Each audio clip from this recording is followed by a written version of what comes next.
ಹರಸಿ ಸೇಸೆ ತಳೆಯುತ ಭವನ ಚರಣ ಕೆರಗುತ್ತಲಾ ಪ್ರದಕ್ಷಿಣೆ ಹಿರಿದು ಮಾಡುತ್ತ ವಂದಿಸುವ ವಿಘ್ನೇಶ ಮೊದಲಾದ ವರಕುಮಾರರ ನೆತ್ತಿಹರನ ಪರಮ ಮಂಗಳ ಮೂರ್ತಿ ನೋಡಿ ಕರಗಿಯಾನಂದದೊಳು ಪುಳಕಿಸುತ್ತಿರ್ಗಳ ದೇವಿ.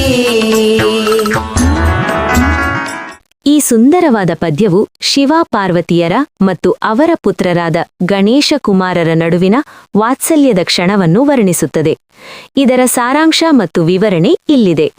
ಭಾವಾರ್ಥ: ತಾಯಿ ಪಾರ್ವತೀ ದೇವಿಯು ಭಕ್ತಿಯಿಂದ ಶಿವನನ್ನು ಪ್ರಾರ್ಥಿಸಿ ಮಂಗಲ ಅಕ್ಷತೆಯನ್ನು ತಲೆಯ ಮೇಲೆ ಧರಿಸುತ್ತಾಳೆ.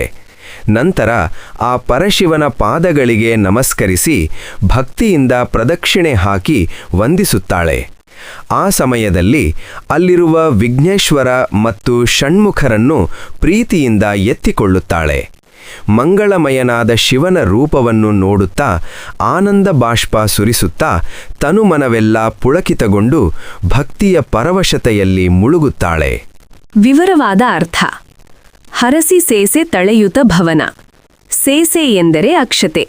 ದೇವಿಯು ಶಿವನ ಅನುಗ್ರಹವನ್ನು ಪಡೆದು ಆಶೀರ್ವಾದದ ರೂಪದಲ್ಲಿ ಅಕ್ಷತೆಯನ್ನು ತನ್ನ ಶಿರದ ಮೇಲೆ ಧರಿಸುತ್ತಾಳೆ. ಚರಣ ಕೆರಗುತ್ತಲ ಪ್ರದಕ್ಷಿಣೆ ಹಿರಿದು ಮಾಡುತ್ತಾ ಪರಶಿವನ ಪಾದಕಮಲಗಳಿಗೆ ಸಾಷ್ಟಾಂಗ ನಮಸ್ಕಾರ ಮಾಡಿ ಅತ್ಯಂತ ಶ್ರದ್ಧೆಯಿಂದ ಅವನಿಗೆ ಪ್ರದಕ್ಷಿಣೆಯನ್ನು ಹಾಕುತ್ತಾಳೆ.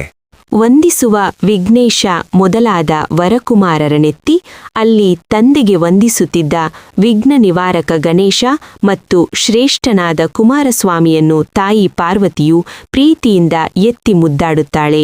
ಹರನ ಪರಮ ಮಂಗಲ ಮೂರ್ತಿ ನೋಡಿಯೇ ಸಕಲ ಮಂಗಳಕ್ಕೂ ಮೂಲನಾದ ಅತ್ಯಂತ ಸುಂದರವಾದ ಶಿವನ ಮೂರ್ತಿಯನ್ನು ರೂಪವನ್ನು ಕಣ್ತುಂಬ ನೋಡಿ ದೇವಿಯು ಧನ್ಯಳಾಗುತ್ತಾಳೆ. ಆನಂದದ ಅನುಭೂತಿ. ಕರಗಿ ಆನಂದದೊಳು ಪುಳಕಿಸುತ್ತಿರ್ದಳಾ ದೇವಿ. ತನ್ನ ಪತಿ ಮತ್ತು ಮಕ್ಕಳ ಈ ಸುಂದರ ನೋಟವನ್ನು ಕಂಡ ಪಾರ್ವತಿಯ ಮನಸ್ಸು ಕರಗಿ ಹೋಗುತ್ತದೆ. ಅವಳು ಆನಂದದ ಅತಿರೇಕದಿಂದ ಮೈ ಮರೆಯುತ್ತಾಳೆ ಮತ್ತು ಅವಳ ಮೈ ಪುಳಕಗೊಳ್ಳುತ್ತದೆ.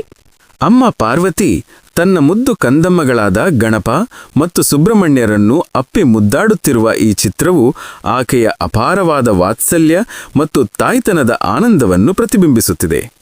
ಕರುಣಾಮಯಿ ಶಿವರ ಮಂಗಳಕರವಾದ ಉಪಸ್ಥಿತಿಯಲ್ಲಿ ಈ ದೃಶ್ಯವು ನೋಡುಗರ ಮನಸ್ಸಿಗೆ ಶಾಂತಿ ಮತ್ತು ಪ್ರಸನ್ನತೆಯನ್ನು ನೀಡುತ್ತದೆ. ಈ ಪದ್ಯವು ತಾಯಿ ಪಾರ್ವತಿಯ ಮಾತೃತ್ವದ ಸುಖವನ್ನು ಚಿತ್ರಿಸುತ್ತದೆ.